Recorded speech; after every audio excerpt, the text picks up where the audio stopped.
రోజంతా కష్టపడతారు, సాయంత్రం అయితే ఒక పెగ్గేసుకోలేకపోతే ఉండలేరు, అలవాటైపోయారు. మీ యొక్క బలహీనతను ఆసరాగా తీసుకుని ప్రైవేట్ బ్యాండ్లు పెట్టాడు. ఒకప్పుడు 60 రూపాయలు క్వార్టర్ బాటిల్, ఇప్పుడు ఎంత తమ్ముళ్ళు? ఎంత?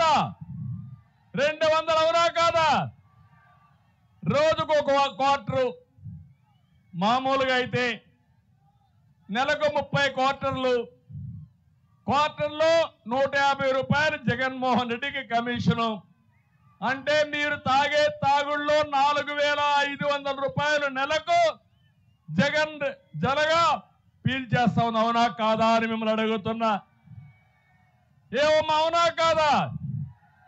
12 నెలలు 4500, 12,000 వేసుకుంటే 12 నెలలు వేసుకుంటే 54,000 రూపాయలు ఒక్క నెలకు మా తమ్ముళ్ళ దగ్గర, మందు బాబుల దగ్గర ఈ జగన్ బాబు దోచేస్తున్నాడు. తమ్ముళ్ళు జలగమారిగా. అవునా కాదా అని అడుగుతున్నా. అవును అంటే చేలు పైకెత్తండి.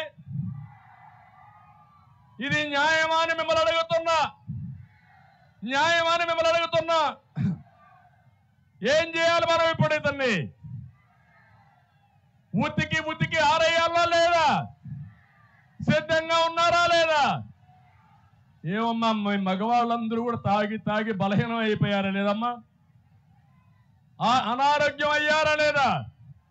30 లక్షల మంది అనారోగ్య పాలయ్యారు. 30,000 మంది ప్రాణాలు పోగొట్టుకున్నారు. ఇంకా చనిపోతున్నారు, చస్తూనే ఉన్నారు. ఈ జలగ మాత్రం మన రక్తాన్ని తాగతానే ఉంది. ఎవరైనా 2 క్వార్టర్లు వేసుకుంటే రోజుకి ఎంత అవుతుందంటే 1,10,000 రూపాయలు అయిపోతుంది.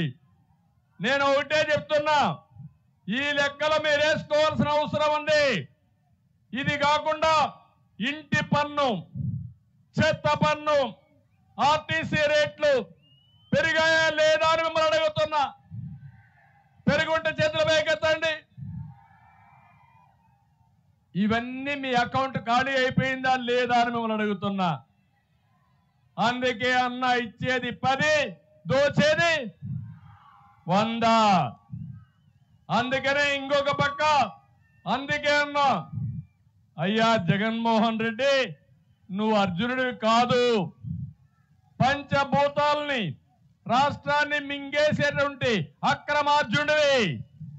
మళ్ళీ చెప్తున్నా, దేశ రాజకీయాల్లో ఇంత అక్రమార్జునుడిని నా జీవితంలో ఎప్పుడు చూడలేదు,